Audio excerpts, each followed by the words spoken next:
Sizdən xahiş edirik ki, xəbərə keçmədən öncə videonu bəyənin və rəy bölməsində fikirlərinizi bildirin. Dünyada və ölkədə baş vermiş ən son xəbərləri bizdən izləyin.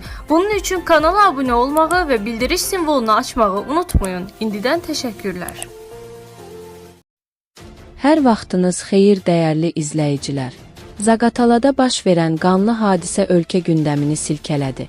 39 yaşlı İsa Bolayevin güllələnməsi ilə bağlı araşdırma aparılır.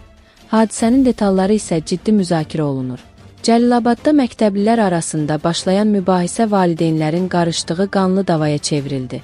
Yaralananların olduğu bildirilir. Dünən həbs edilən Fidanı isə bugün məhkəmə azad etdi.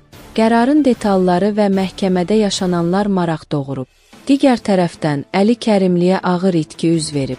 Həmçinin maaş kartları ilə bağlı yeni dəyişiklik hazırlanır. Bütün detallar birazdan.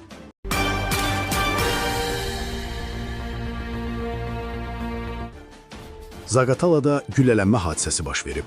Oxu-az xəbər verir ki, gecə saat 01:30-da rayonun Kebeloba kənd sakini 1987-ci il təvəllüdlü İsa Məhəmmədoğlu Balayev Yuxarı Tala kəndi ərazisində yerləşən restorandan çıxarkən ov tüfəngindən açılan atəş nəticəsində xəsarət alıb. Yaralı Zaqatala rayon mərkəzi xəstəxanasına RMX yerləşdirilib. Hadisə ilə bağlı Daxili İşlər Nazirliyinin Din Mətbuat Xidmətinin regional qrupundan Oxu-azın sorğusuna cavab olaraq bildirilib ki, polis əməkdaşları tərəfindən əməli törədən şəxsin saxlanılması istiqamətində zəruri tədbirlər görülür. Zaqatalada güllələnən 39 yaşlı İsa Bolayevlə bağlı bəzi detallar bəlli olub. Oxu-azın əldə etdiyi məlumata görə, İbolayev rayon ərazisində sahibkar kimi tanınıb. O, Zaqatalada restoran sahibi olub. İbolayevin fotolarını təqdim edirik.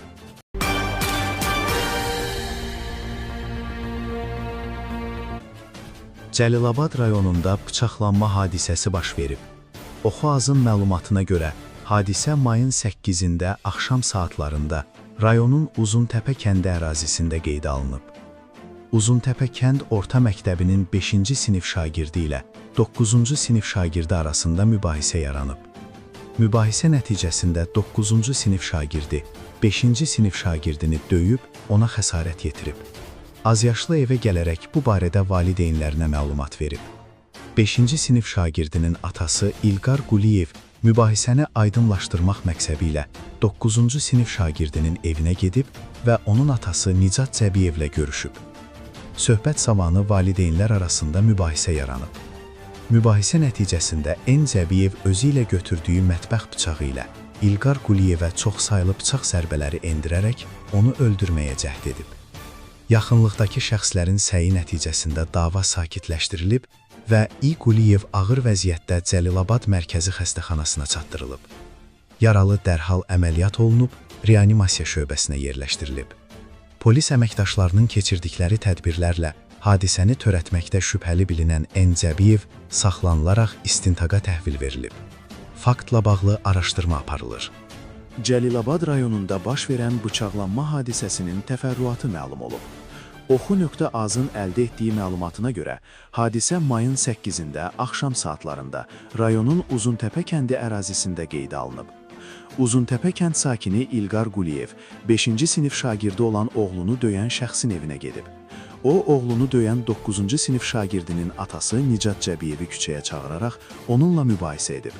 Mübahisə zamanı İ. Quliyev Nicat Cəbiyevi yumruqla vurub və söyüb.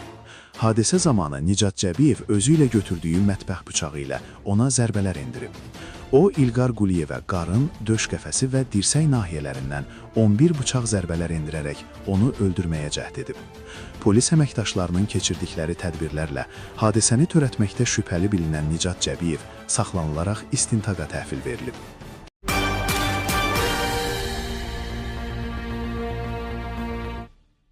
Dünən həbs edilən Socarın sabiq vitse-prezidenti Mikayıl İsmayılovun oğlu Orxan İsmayılzadənin qızının anası Fidan Abbasova bugün sərbəst buraxılıb. Nocoment az xəbər verir ki, Bakı Apellyasiya Məhkəməsi belə qərar çıxarıb. Yuxarı instansiya şikayəti dərhal icraata götürüb və həbs qərarının əsassız olduğunu elan edib. Hakim Fidanın atası tərəfindən qəbul edilməyən azyaşlı övladının olmasında nəzərə alaraq həbsdən imtina edilməsini qanuna uyğun sayıb. Nəticədə Fidan Abbasova dərhal həbsdən azad olunub. Fidanın hüquqlarının müdafiəsinə isə tanınmış vəkil Ceyhun Yusifov qoşulub. Məhkəmə sonrası açıqlama verən vəkil ittihamı onsuz da qəbul etmədiklərini, şikayətlərinin qəbul ediləcəyinə inandıqlarını bildirib. Əsas şikayətçi Orxan İsmailzadə iddia edir ki, Fidan 9 il əvvəl ondan hədə-qorxu ilə 200 min manat alıb. Əgər belə hal olubsa, niyə 9 il ərzində bununla bağlı müraciət etməyib? Niyə məhz atalıqla bağlı məhkəmə qərarından sonra bu iddia ortaya çıxıb? Bu qədər ziddiyyətli və sübuta yetirilməmiş iddia əsasında şəxsin həbs olunması doğru deyildi. Nəticə etibarilə məhkəmə də yekunda bizim mövqeyimizi əsaslı saydı. Fidan bir gecəlik həbsdən sonra övladının yanına qayıdır. Şübhəsiz ki, ədalət hər zaman yerini tapır. Qeyd edək ki, Fidan Abbasova ilə İsmayılovlar ailəsi arasında uzun illərdir məhkəmə çəkişməsi davam edir. Məsələ ondan ibarətdir ki, Fidan Abbasova ilə Orxan İsmailzadə bir müddət münasibətdə olublar və həmin münasibət dövründə bir uşaq dünyaya gəlib. Lakin İsmailzadə uşağı qəbul etmir və səbəbi tibbi cəhətdən ata olmasının mümkün olmadığını iddia etməsi ilə əsaslandırır. Buna baxmayaraq, həm birinci instansiya, həm də apellyasiya məhkəməsi təqdim olunan sübutlar əsasında uşağın atasının Orxan İsmailzadə olduğunu təsdiqləyib. Bununla bağlı son məhkəmə qərarı elə bir neçə gün əvvəl elan olunub.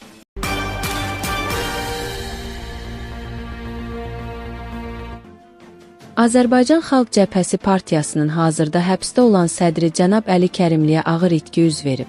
Nocoment az xəbər verir ki, siyasətçinin atası Əmir Hüseyn Kərimov vəfat edib. Mərhum doğulduğu Saatlı rayonunda dəfn olunacaq.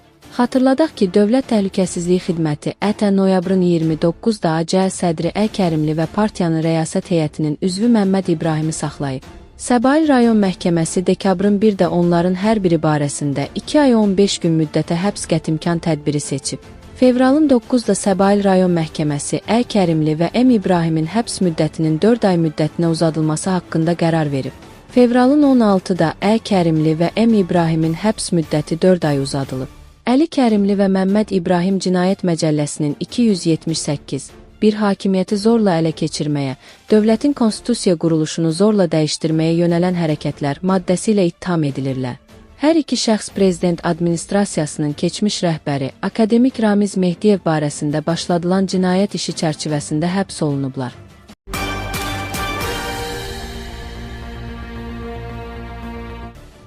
Azərbaycanda maaş kartı seçimi ilə bağlı yeni dəyişiklik gözlənilir. Yaxın aylarda vətəndaşlar əmək haqlarını artıq çalışdıkları qurumun əməkdaşlıq etdiyi deyil, özlərinin seçdiyi bank vasitəsilə ala biləcəklər. Nocoment az xəbər verir ki, bu barədə Mərkəzi Bankın sədri Taleh Kazımov məlumat verib. O bildirib ki, bununla bağlı texniki hazırlıq işlərinə artıq başlanılıb. Hazırda əksər hallarda əmək haqqı işə götürənin əməkdaşlıq etdiyi bank vasitəsilə köçürülür ki, bu da vətəndaşların seçim imkanlarını məhdudlaşdırır. Yeni mexanizm tətbiq olunarsa, işçilər xidmət keyfiyyəti, komissiya haqları və mobil tətbiq imkanlarını nəzərə alaraq istədikləri bankı seçə biləcəklər.